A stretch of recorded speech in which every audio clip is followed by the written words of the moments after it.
The alert came at 3:47 a.m. Earth Standard Time. Deep space sensors at the edge of the Kuiper Belt picked up something that shouldn't have been there.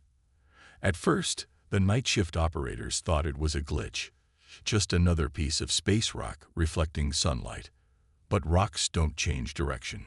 Captain James Miller was eating his breakfast when the call came. His coffee had just started to cool to the perfect temperature, and the sunrise over the United Earth Defense Force headquarters in Geneva was painting the sky in shades of orange and pink. The message was simple: unknown object detected. Priority 1. Within 30 minutes, he stood in the command center, surrounded by holographic displays showing the object's trajectory. "Show me the speed calculations again," he ordered, his voice steady despite the tension in the room. "Sir, it's traveling at approximately 0.15 light speed, but that's not the strange part," replied Lieutenant Adams, her fingers dancing over the control panel. "It's slowing down, deliberately." Miller's experience told him this was no natural phenomenon. 20 years in the United Earth Defense Force had taught him that coincidences in space were rarely coincidences at all. "Send out the automated probes," he commanded. "I want eyes on that thing before it gets any closer to Earth." The next few hours were a blur of activity. Scientists from every major space agency crowded into the command center, their excited chatter filling the room with theories and speculations. But when the first images came back, the room fell silent. The object was clearly artificial, a smooth metallic sphere about the size of a small car. Its surface was covered in intricate patterns that seemed to shift and change as they watched. But what caught everyone's attention was the fact that it was broadcasting. Dr. Anna Thompson, the lead scientist, frowned at her readings. "It's sending out signals on multiple frequencies. Some of them we didn't even know could be used for communication. Can we decode it?" Miller asked, leaning over her shoulder. "We don't need to," she replied, her voice barely a whisper. "It's already in every major human language, plus some we haven't used in thousands of years." The message began playing through the command center speakers. It was simple, direct, and terrifying. "Attention inhabitants of Sol 3. Your civilization has been cataloged. Prepare for assessment." But that wasn't what made Captain Miller's blood run cold. It was what they found when they started analyzing the probe's data storage.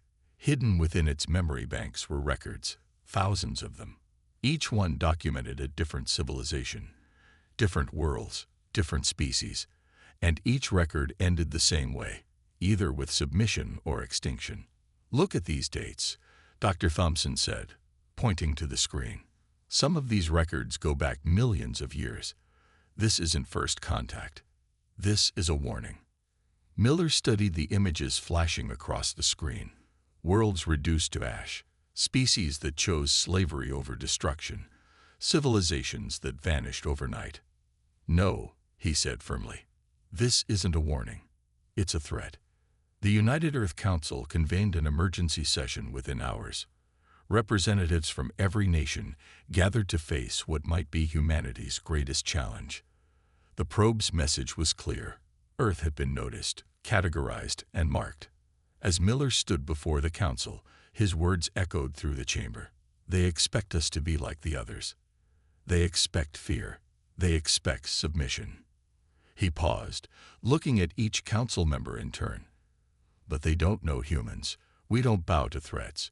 We don't surrender to bullies. And we certainly don't roll over and die." The probe continued its silent broadcast at the edge of the solar system, waiting for Earth's response. But in laboratories, factories, and military bases across the planet, humanity was already responding. Not with fear, not with submission, but with determination. "Let them come," Miller thought as he watched teams of scientists begin dissecting the probe's technology. Let them come and learn what so many others throughout history had learned the hard way.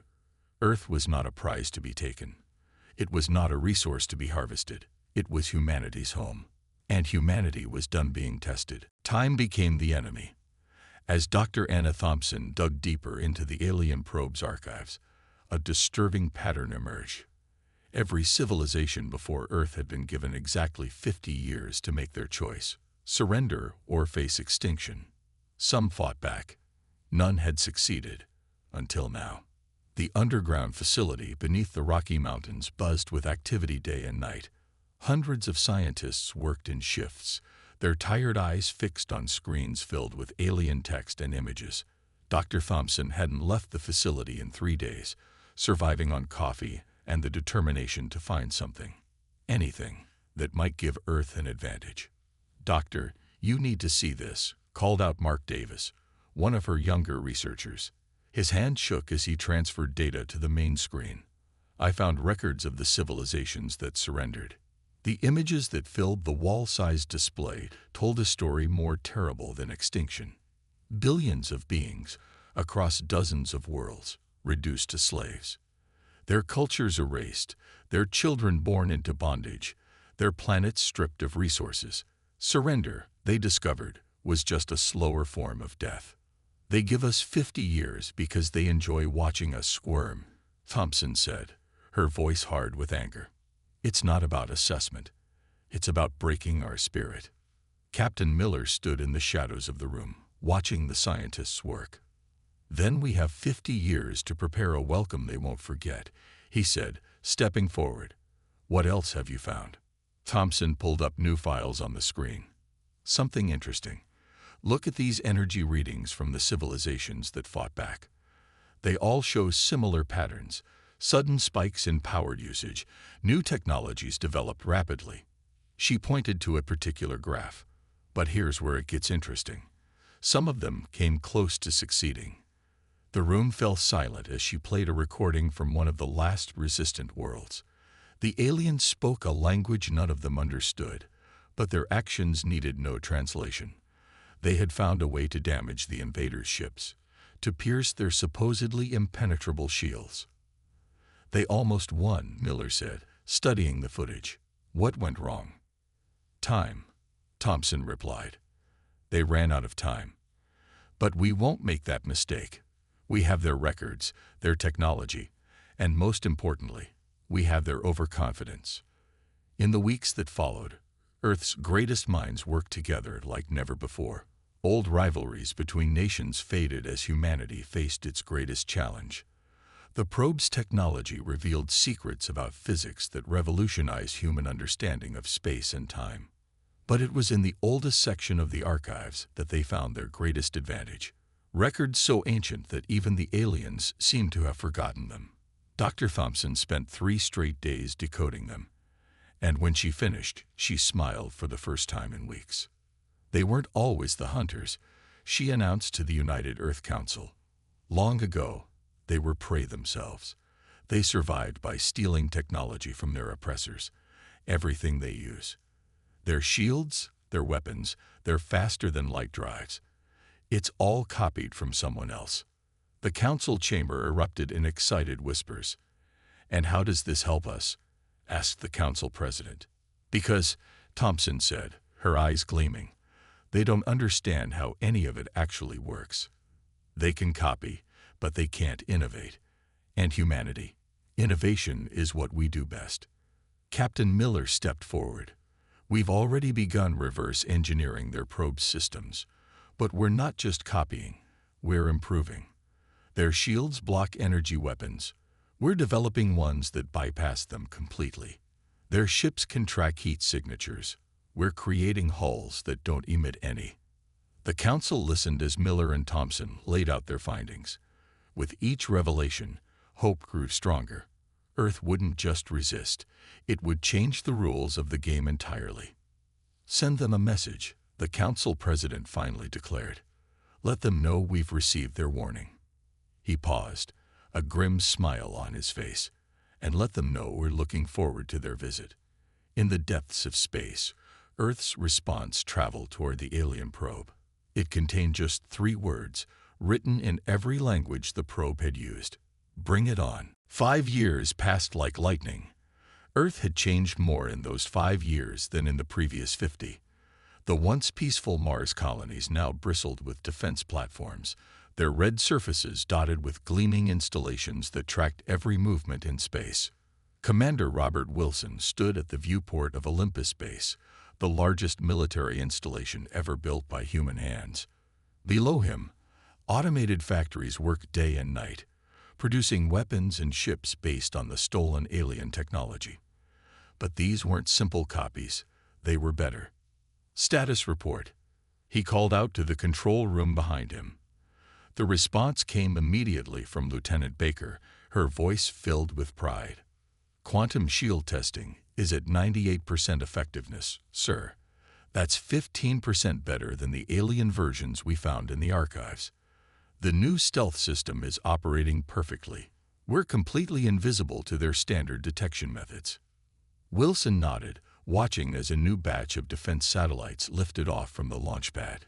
Each one carried weapons that didn't exist 5 years ago, created by combining human ingenuity with alien technology. And the special project. Ready for your inspection, sir, Baker replied with a smile. Dr. Thompson says you're going to love this one. They took the elevator down to sub-level 5, where the most secret projects were developed. Dr. Thompson waited for them in a massive chamber that housed something covered by a large tarp. Her usual lab coat was stained with grease, and her hands showed the marks of someone who built things herself rather than just designing them. Commander, she greeted them, barely containing her excitement. Remember how the aliens use artificial gravity fields to land on planets? Well, we figured out how to reverse it. She pulled off the tarp, revealing what looked like a simple metal sphere about the size of a basketball. We call it the gravity bomb. Wilson raised an eyebrow. Impressive name. Does it live up to it? Thompson tapped some commands into her tablet, and the sphere began to hum. It creates a localized gravity well that can be reversed at will. Imagine their ships trying to land, only to be thrown back into space. Or better yet, imagine their troops suddenly finding themselves weighing either nothing or 1,000 times their normal weight. Mass production begins next week, Baker added. We'll have enough to defend every major city on Earth and Mars. But the real pride of Earth's defense force waited in orbit. Wilson took a shuttle up to inspect it personally. Humanity's first true space battleship, the EDS Defiant. Built inside an asteroid to hide it from prying eyes, it incorporated everything they'd learned from the alien archives, improved by human innovation. Beautiful, isn't she? Captain Miller asked, joining Wilson on the observation deck. The ship stretched out before them, nearly a kilometer long, its hull covered in stealth panels that bent light around it. Hard to believe we built this in 5 years, Wilson replied. How's the crew training going? They're the best of the best. We've run every simulation we could think of. The ship's AI has analyzed every battle record from the archives. We're ready. Miller paused, checking his tablet. And we might need to be sooner than we thought. Wilson turned to him sharply. What do you mean? Deep space sensors just picked up multiple objects entering the solar system. They're trying to be stealthy, but our new detection grid spotted them anyway. Looks like they're not waiting 50 years after all. They probably detected our preparations, Wilson said, his face grim. How long? At their current speed, 2 weeks, maybe less. Wilson looked out at the Defiant again, its hull now gleaming in the sunlight. Around it, dozens of smaller ships moved in formation, practicing maneuvers they hoped would save humanity. On Mars below, the defense platforms hummed with power, ready to protect their red second home. Send word to Earth, he ordered. Tell them it's time. And Miller. He turned to the captain with a determined smile. Let's show them why you don't pick a fight with humans. As alarms began to sound throughout the solar system, humanity prepared for its greatest test. They had spent 5 years getting ready for this moment. Now it was time to show the galaxy that Earth wasn't just another civilization to be conquered. It was humanity's home, and they would defend it to their last breath. The alien fleet appeared just beyond Mars' orbit, their ships emerging from what looked like tears in space itself. There were hundreds of them, their dark hulls blocking out the stars behind them. The largest ship was bigger than anything humans had ever built, stretching nearly 5 kilometers from end to end. In the command center of the EDS Defiant, Captain Miller watched the alien fleet's arrival with calm eyes. "Right on schedule," he said, checking the time. "Tactical analysis. Their fleet formation matches the archived records exactly," Lieutenant Baker reported. "They haven't adapted their strategies in thousands of years, just like Dr. Thompson predicted." The main screen lit up with an incoming transmission. The alien commander appeared, its form massive and imposing. Its voice boomed through the speakers in perfect English. "Inhabitants of Sol 3, we are the Stellar Dominion. Your time of assessment has begun. Submit now, and your species will be preserved." Miller smiled. "Send them our response. The one we prepared." The response wasn't words. Instead, Earth transmitted a carefully prepared video. It showed scenes from human history, armies trying to invade Russia in winter, failing miserably. The Spanish Armada being destroyed by smaller English ships. Vietnamese farmers defeating the most powerful military on Earth, again and again. Scenes played of overconfident invaders being defeated by determined defenders. The alien commander's expression changed slightly. "You do not understand your situation. We have conquered thousands of worlds. Your resistance is pointless." "Really?" Miller replied. "Then why are we having this conversation in English instead of you speaking your native language? Is it because your translation technology is copied from other species you conquered, just like everything else you have?" There was a long pause. When the alien spoke again, its voice carried a hint of uncertainty. "You have accessed restricted archives." "We've done more than that," Miller said. "Computer, activate defense grid." Across the solar system, hundreds of previously invisible defense platforms shimmered into view. On Mars, massive weapon arrays emerged from the red soil. The Defiant's own stealth field dropped, revealing not just one ship, but an entire fleet that had been hiding in plain sight. "Impossible," the alien commander growled. "Your species is too primitive for such technology." "Primitive," Miller laughed. "We went from horse-drawn carriages to walking on the moon in just 66 years. What your kind takes centuries to copy, we can improve in months. Would you like a demonstration?" Before the alien could respond, Miller gave a subtle nod. One of Earth's new gravity bombs activated near a smaller alien ship. The vessel suddenly shot backward, as if pulled by an invisible hand, crashing into the ship behind it. "That's our own design," Miller explained casually. "We took your artificial gravity technology and made it into something new. Something you never thought of in thousands of years of using stolen tech." The alien commander's massive form leaned forward. "You dare to threaten the Stellar Dominion?" "Threaten? No. This is a warning. You see those defense platforms? Each one carries weapons you've never seen before. Those ships, they're not copies of your designs. They're better. We took what we learned from your probe and improved it. Because that's what humans do. We innovate. We adapt. We overcome. You cannot hope to defeat us," the commander insisted, but there was something new in its voice, something that sounded very much like fear. "We don't have to defeat your entire empire," Miller replied. "We just have to make attacking Earth cost more than it's worth. And trust me, we're very, very good at being costly to invade." The alien fleet held its position, clearly unsure how to proceed. Their standard tactics assumed a terrified primitive civilization. Instead, they faced an enemy that had not only matched their technology, but improved upon it. "You have 1 hour to leave our solar system," Miller said firmly. "After that, we'll show you exactly what humanity does to uninvited guests. And Commander," he smiled, "we're recording this conversation to send to every species you've enslaved. Let's see how well your empire holds together when they learn you're not as invincible as you pretend to be." The screen went dark, leaving the alien fleet facing a choice they'd never had to make before: retreat or face an enemy that wasn't afraid of them at all. The hour passed slowly.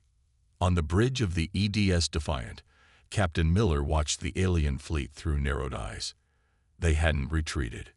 Instead, their ships had spread out in an attack formation that humanity had seen countless times in the archived records.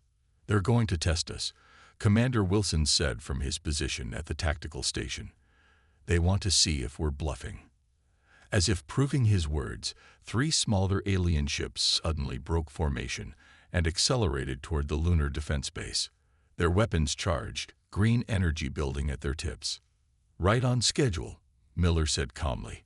"All ships hold position. Let's show them our new shields."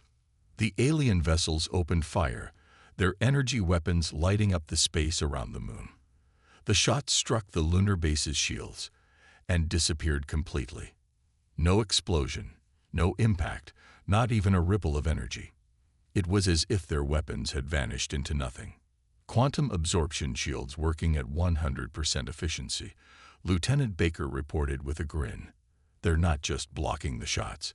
They're capturing the energy and adding it to our power reserves." On the main screen, the alien commander's face appeared again, its expression a mixture of shock and rage. "Impossible. Those shields are beyond your technological level." "No," Miller replied. "They're beyond your technological level. We didn't just copy your old shields. We made them better. Would you like to see what else we've improved?" He nodded to Wilson. "Show them our version of their weapons." The lunar defense platforms activated, their weapons charging with familiar green energy, the same type the aliens used. But when they fired, the beams moved in ways that defied physics, curving around the alien ship's shields and striking their hulls directly. 2 of the attacking ships exploded immediately. The third spun out of control, its engines dead. "How?" the alien commander demanded. "Those are our weapons." "We're your weapons," Wilson corrected. "We studied your technology and found all its flaws. Your weapons follow predictable paths, so we made ours unpredictable. Your shields block energy moving in straight lines, so we made our beams curve. Simple problems, simple solutions." More alien ships moved forward, clearly preparing for a larger attack. But humanity wasn't finished with their demonstration. "Deploy the gravity bombs," Miller ordered. Across the solar system, hundreds of small metal spheres activated. Suddenly, alien ships found themselves being pulled in multiple directions at once. Their formation broke apart as invisible forces threw them around like toys. "Fun fact about gravity," Miller said to the increasingly agitated alien commander. "It doesn't care about your shields. You can't block it, you can't deflect it, and best of all, you can't copy our design because we built it from scratch." The alien fleet struggled to regroup, their perfect formation now in chaos. Several ships had collided with each other, their crews unprepared for warfare in variable gravity fields. "This is your final warning," Miller announced. "The next demonstration won't be so gentle. We have weapons you haven't seen yet, defenses you can't penetrate, and most importantly, we're fighting for our home." "What are you fighting for?" "Pride. Greed." The alien commander's massive form seemed to shrink slightly. You were supposed to be primitive. Weak. Like all the others." "That was your first mistake," Miller replied. "You judged us by the others. Your second mistake was giving us time to prepare. And your third mistake," he smiled grimly, "you assumed we'd be afraid of you." The disabled alien ship drifted between the 2 fleets, a symbol of humanity's capabilities. Its crew had already been safely transported to Earth's custody. Another demonstration of technology the aliens hadn't expected humans to possess. "You have a choice to make," Miller continued. "Leave now or find out what else we've been working on for the past 5 years. And remember, we're broadcasting this entire encounter to every world in your empire. Every species you've enslaved is watching right now, learning that the mighty stellar dominion isn't so mighty after all." Across the solar system, humanity's forces waited, ready for whatever choice the aliens would make. They had prepared for this moment for 5 years. They had turned their entire civilization toward a single goal, survival. And now, they would show the galaxy exactly why Earth was not a world to be conquered. While the Stellar Dominion's fleet hung in space, Paralyzed by indecision, humanity launched its next phase. Thousands of small objects shot out from Earth's orbital stations, each one no bigger than a coffee table. They streaked past the alien fleet, accelerating to impossible speeds. "What are you doing?" the alien commander demanded, watching the objects disappear into deep space. Captain Miller smiled. "Sending a message. Those are our probes, heading to every world in your empire. But unlike your probe that came to threaten us, ours carry hope." In the command center beneath the Rocky Mountains, Dr. Thompson and her team monitored the probe's progress. Each one carried detailed records of Earth's resistance, proof that the stellar dominion could be fought. But more importantly, they carried something else. "The probes have cleared the solar system," Thompson reported. "Beginning transmission." Across the galaxy, on hundreds of conquered worlds, the same message began playing on every communication device. It showed Earth's defenses, the defeated alien ships, and the technical specifications for humanity's improved weapons and shields. "You gave us your technology through that probe," Miller explained to the increasingly agitated alien commander. "Now we're sharing our improvements with everyone you've enslaved. Consider it our way of saying thank you." The reaction was immediate. Reports started flooding in through the alien fleet's own communication channels. Rebellions were erupting on dozens of worlds. Slave species, armed with knowledge of the Dominion's weaknesses, were rising up against their oppressors. "You can't do this," the commander roared. "You'll destroy everything we've built." "You mean everything you've stolen," Commander Wilson corrected. "We found the original records, remember? Your entire empire is built on theft and intimidation." Well, guess what? The intimidation just stopped working. Lieutenant Baker's console lit up with new information. "Sir, we're getting responses from other civilizations. They're offering to share their own technological innovations with us. Turns out, a lot of them kept developing in secret, just waiting for a chance to fight back." The alien fleet's formation began to waver as more reports came in. Ships were being called back to deal with uprisings. The mighty stellar dominion was facing something it had never encountered before: coordinated resistance on multiple fronts. "Here's the deal," Miller said, his voice firm. "You're going to leave our solar system. You're going to acknowledge Earth as a sovereign power, and you're going to do the same for any other world that demands independence. If you don't—" He gestured to the disabled alien ships still floating nearby. "Well, we've only shown you about 10% of what we can do." On the main screen, they could see the alien commander consulting with others off-screen. Its confident demeanor had completely vanished, replaced by barely controlled panic. "And one more thing," Miller added. "Those probes we sent out, they're not just carrying messages. Each one has a complete database of every crime your empire has committed, every world you've destroyed, every species you've enslaved. If anything happens to Earth, that information gets broadcast to every advanced civilization in the galaxy. How many enemies do you think that would make you?" Dr. Thompson's voice came through the comm system. "Captain, we're receiving transmissions from 17 different species. They're offering military support if the Dominion attacks us. Looks like we're not the only ones who've been preparing for this day." The alien commander's image flickered as ships began disappearing from their sensors. The mighty invasion fleet was retreating, pulled back by 1,000 urgent calls for help from across their crumbling empire. "Remember this day," Miller broadcast on all frequencies. "Remember that Earth wasn't conquered.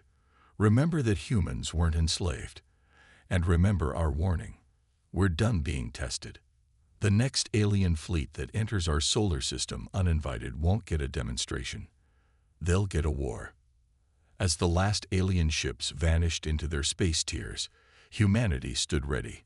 They had not only defended their home, but had changed the balance of power in the galaxy forever. The age of the stellar dominion was ending, and a new era was beginning. One where Earth would be known not as an easy target, but as the world that taught the galaxy how to fight back. 1 year after the stellar dominion's retreat, Earth had changed. The planet was no longer just humanity's home. It had become a beacon of hope for oppressed species across the galaxy.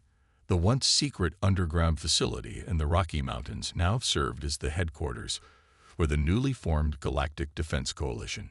Captain Miller, recently promoted to admiral, stood before representatives from 30 different species. Some looked almost human, others were so alien that special environments had to be created just to host them. But they all shared one thing: a burning desire for freedom. The latest reports are in, Miller announced to the assembled delegates. The Stellar Dominion has lost control of 60% of their territory. Their empire is collapsing faster than anyone predicted. Dr. Thompson stepped forward, her presentation appearing on the massive screen behind her. Thanks to our combined technologies, we've made more progress in 1 year than any of us made in centuries alone. The Dominion's advantage was always their ability to steal and copy technology, but they never understood what they stole, and that was their weakness. On screens around the chamber, images showed newly liberated worlds. Species that had been enslaved for generations were rebuilding their civilizations, protected by Earth's gravity bombs and quantum shields. But more importantly, they were innovating again, creating new technologies that the Dominion had never imagined. We've confirmed that 3 more systems have declared independence this week, Lieutenant Baker reported from her station. The Dominion's fleet is stretched too thin to stop them. They're running out of ships faster than they can steal designs to build new ones. Commander Wilson, watching from the back of the room, smiled as he remembered the alien commander's face when their fleet retreated. They never understood what they were dealing with, did they? They thought technology alone made a civilization strong. Their biggest mistake, Miller agreed, was thinking that all species would react the same way to their threats. They never considered that someone would not only fight back, but would help others fight back too. The chamber's atmosphere changed as a new alert appeared on the main screen. A transmission was coming in from the Stellar Dominion's capital world. The alien commander who had threatened Earth appeared, but it looked different now. Older, tired, defeated. People of Earth, it began, its voice lacking its former arrogance. We wish to negotiate terms of peace. Miller looked at the assembled representatives, seeing determination in every alien face. We're not interested in terms with slavers, he replied. But we will accept your unconditional surrender and the immediate liberation of all remaining conquered worlds. You don't understand, the commander pleaded. Our empire is falling apart. Without our tributary worlds, we can't maintain our civilization. You need to learn how to build things for yourselves. Dr. Thompson interrupted. You need to create instead of steal, to innovate instead of copy. That's the difference between a real civilization and a parasite. The coalition members murmured in agreement. Many of them had spent generations under the Dominion's rule, watching their own innovations being stolen and used against others. Now they were free to create again, to explore and discover without fear. The age of empires is over, Miller declared, not just to the alien commander but to all who were watching across the galaxy. Earth and its allies are establishing a new law.